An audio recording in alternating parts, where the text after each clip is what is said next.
Достар, барлығыңызға сәлем. Ал видео басталмас бұрын мен Сұлтан Ақеркеге, Смадиева Жанияға, Ақерке Айзақоваға және Тахмида Бахауиддинге сәлем жолдағым келеді.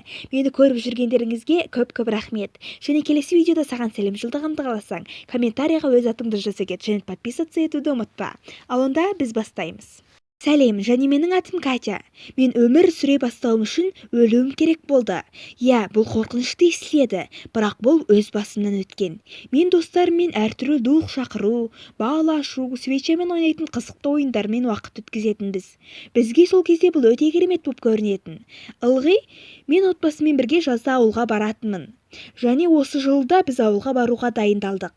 Есімде, жолдың жартысын жүріп өткен соң, анам бірдеңе деп айғайлады.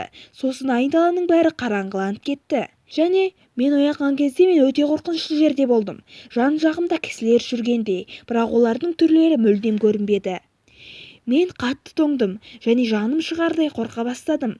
Айғайлағым келіп еді, бірақ даусым шықпай қалды және өне бойымда қатты әлсіздік пайда болды. Мен жер тырмалап жүріп келе жаттым.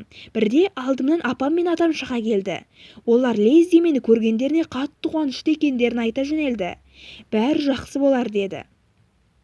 Бірақ мен апамның 5 жылдай бұрын өлгенін, ал атамның мүлде көрмегенімді түсіндім.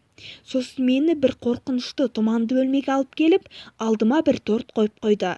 Олар менің аузыма сол тамақты тыққылай бастады. Же деді.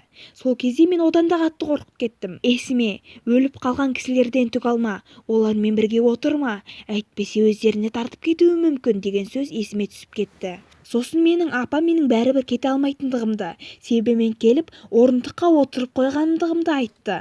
Мен одан қатты әлсірей түстім және қазір оянбасам, енді осы жерде мәңгі қалатынымды ұқтым. Мен өне бойым қатты ауырып, бір палатада ояндым. Біздің машинамыз аварияға түсіпті. Мен ендігі әрбір күнімді соңғыда есептеп, өзім үшін өмір сүре бастадым. Әртүрлі жерлерге қыдырып, өмір көре бастадым. Достар, егер сіздерге бұл видеоны сай арнаға жазылып лайк басуды ұмытпаңыздар. Көргендеріңізге, назарларыңызға көп-көп рахмет.